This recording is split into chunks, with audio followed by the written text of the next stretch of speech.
Today, we share the heartbreaking story of infidelity, betrayals, which ruins 2 lives irreparably. Returned home early from work, trip to find a man with my wife at our bed, destroyed both their lives. I really don't know how to start, so don't mind if I just ramble it out here. I was out of the town for a work trip. I was supposed to return tomorrow, Friday, since the workload was thin. I came home early, which was yesterday, Wednesday. Just when I was driving in, I found an unfamiliar car in my driveway. The car was not owned by anyone I know. I felt giddy about it. Instead of using the front gate, I went to the backyard to access the back door. My bedroom window opened at the backside. The window was locked, but the curtain was not pulled off completely. I got a glimpse of what I was dreading until now. There she was, my wife, the love of my life, humping on an unknown man. At least I didn't know him, not sure about hers. I could have just barged in and confronted them right there, but I was not in my senses. I was operating on autopilot mode. I left the premises and drove off. I didn't know where to go. I kept driving it until my mind calmed down.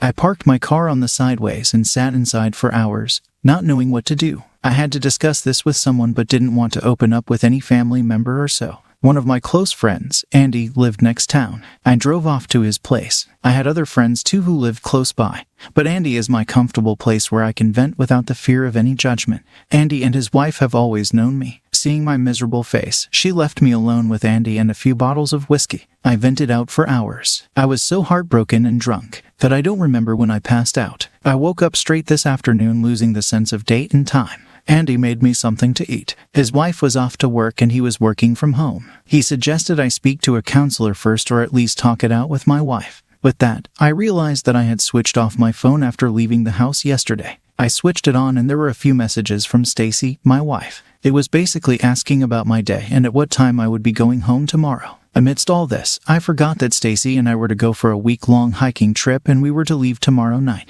She was asking me about those details. I texted her that something urgent had come up at work and would need to overstay for a week more. I told her I would cancel all the reservations for now. She said, "Okay, I tell you, I actually threw away my phone after that call because I felt so disgusted to talk to her." Andy's sister-in-law is a therapist in London, so she patched me up with her on a video call for tomorrow. Let's see how I progress there. Right now, all I can think about is violence and anger. I wish I could have smashed both their heads right there when I saw them on my bed. She was doing it on our bed, which makes me even more resentful of her. Right on the front wall of the bedroom where she was facing, we have a huge portrait of our wedding day. How could she cheat on me right in front of our wedding portrait? I need a break from this feeling. Update 1. Hello all. Thanks for the incredible support. It's just so overwhelming. Never thought there are so many people who would offer to lend me emotional support during this tough time. Really means a lot. Let me start with the updates. I spoke to the therapist for a good 1 hour. She gave me a lot of clarity I needed. Not clarity exactly, but some enlightenment. The moment I saw her cheating, I was clear that I wanted a divorce, but I was not clear how to proceed. The anger and bitterness just didn't allow me to think straight. All I wanted was to strangle her, but that subsided over time. I also spoke to a lawyer to proceed with the paperwork. Andy and his wife offered me to stay with them as long as I wanted. They even offered to let out their spare room for me, but I don't want to pile up on them, so I have hunted for a temporary tiny condo for myself to settle in until the divorce is done. After sorting out all this stuff, I went home. Stacy greeted me with the usual hugs and kisses, but I didn't reciprocate. I just stood numb. She asked me what was wrong. I said nothing. She asked me if I was angry with her. I asked her if she did anything wrong. She said no. I stared at her with cold eyes. She pretended as if she had no clue. She indeed had no clue, but her guilt stopped her from defending. I asked her to confess everything she had been doing behind my back. She had tears rolling down her cheeks. She said she had no idea what I was talking about, but she was scared to see such anger in my eyes. How much ever I wanted to spell out the stuff I saw that afternoon through the window, but I just wasn't able to. I don't know why. I kept telling her to confess and she wept, denying doing anything wrong.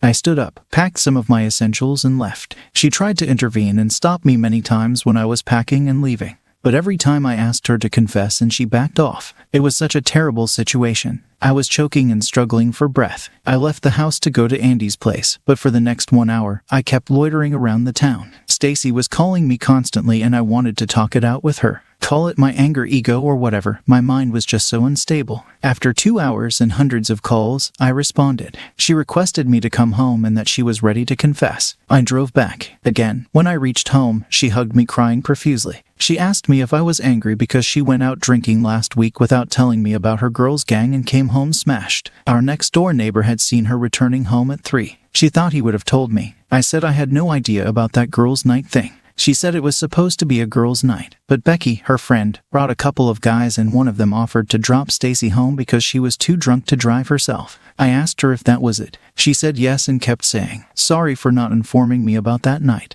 I asked her if there's anything else she wanted to confess. She stood silent for a moment and realized this was not the reason for my anger. She meekly said, "Actually, the party was at Becky's place and she invited a few guys, but I and the other girls had no idea about it. The guys were flirtatious and after a while Becky went inside with one of them. Then one of the guys was just too much into me and we did some normal stuff." I asked her what was that normal stuff. She said just touching and feeling each other. But I swear nothing else happened. No penetrations, nothing. You see, she was playing mind games, confessing the milder ones. She didn't know that I had already seen the full episode. There were another few rounds of these mini confessions. I would spare the details of each of those stupid or made-up stories. I don't even remember half of the details of those confessions, because I was waiting for her to spit out the ultimate truth that I had seen.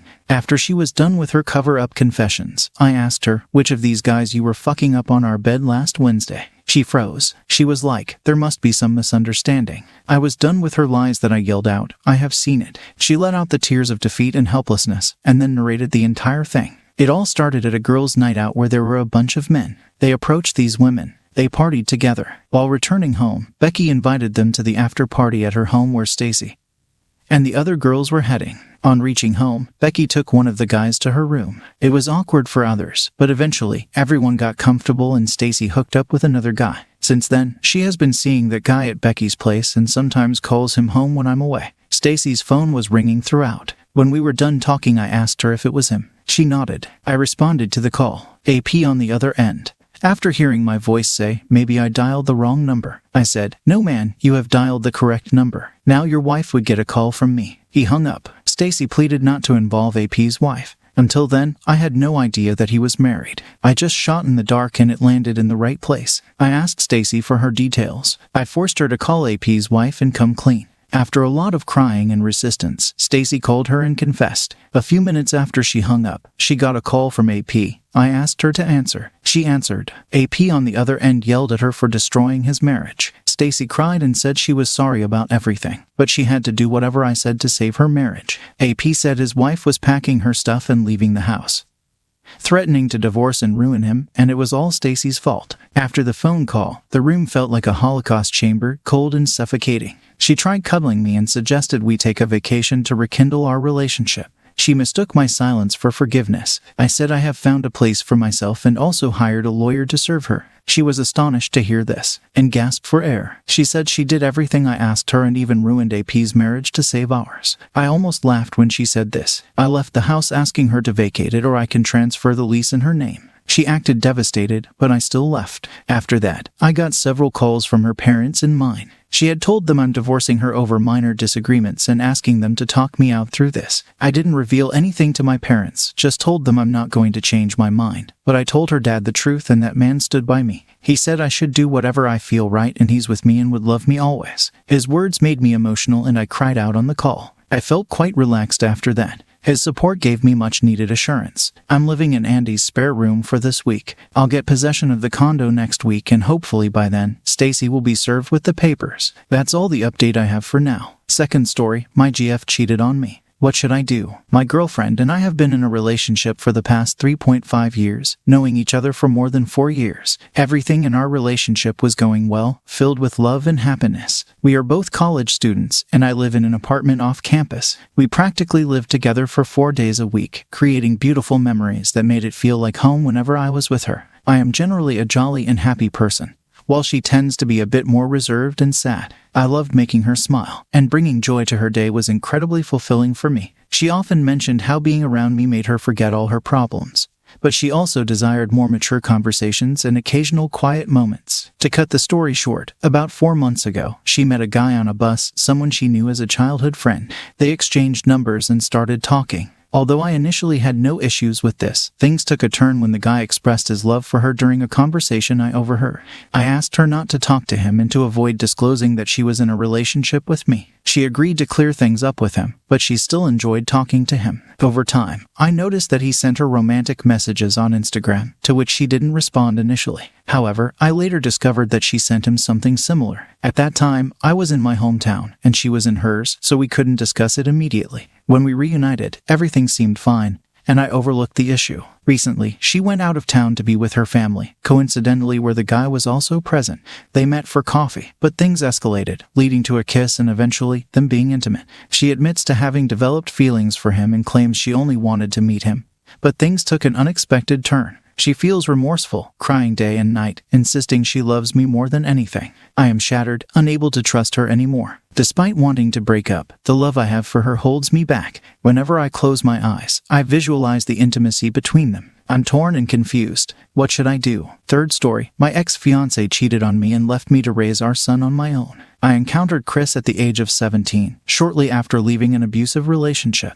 Despite my hesitation to start dating again, Chris and I quickly entered into a relationship, driven by his desire at the time. Initially, everything was wonderful. Chris fostered an environment where I felt comfortable discussing anything, and the early months were filled with happiness, marked by his kindness, care, sweetness, and playfulness. Around the 5th month, during a lighthearted moment, we playfully discussed marriage, feeling like a perfect match. At the time, Chris was living with me due to his mother asking him to leave so his daughter and her mother could stay at his mom's place. By then, I had also met his daughter and her mother. However, what started as a joke turned serious when, on the morning of my 18th birthday, Chris proposed to me in the park. Unsurprisingly, my mom disapproved, feeling I was too young and it was too soon. Midway through our relationship, I noticed a change in Chris's behavior. He stopped engaging in activities he used to enjoy, and his temper worsened, particularly when he consumed alcohol excessively. While he hadn't become physically aggressive, he became angrier and demanded more intense sexual encounters. If I declined, he would ignore me for the rest of the night.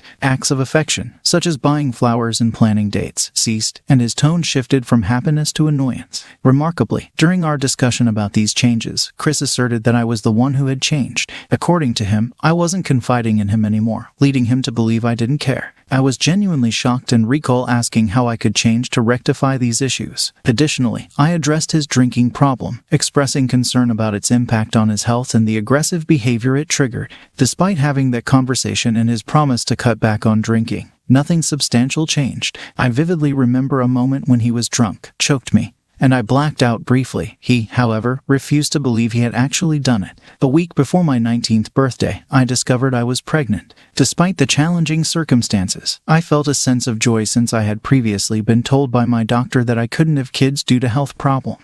Chris shared in the happiness, as he had been eager for a son, and it turned out I was expecting a boy. However, the situation took a dark turn shortly after. Despite his initial joy, Chris became increasingly abusive just a few weeks into my pregnancy. Regrettably, he not only became physically abusive but also engaged in infidelity during this vulnerable time. He held me responsible for the deteriorating state of our relationship and proposed a break when I was approximately 7 months pregnant.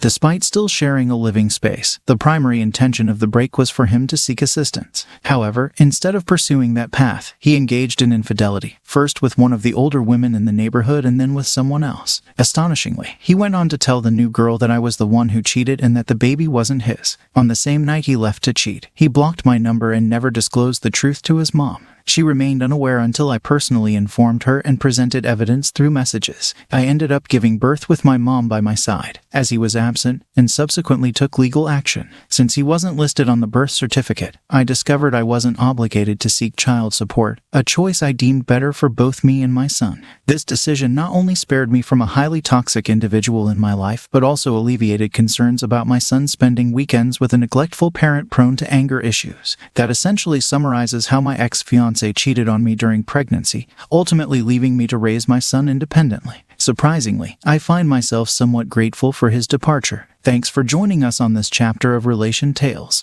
If you were moved by these stories, hit that subscribe button and ring the notification bell. Don't miss out on the upcoming emotional roller coaster of relationships. Your support means the world, and we can't wait to share more compelling tales with you. Until next time, remember, every relationship has a story worth telling. See you soon.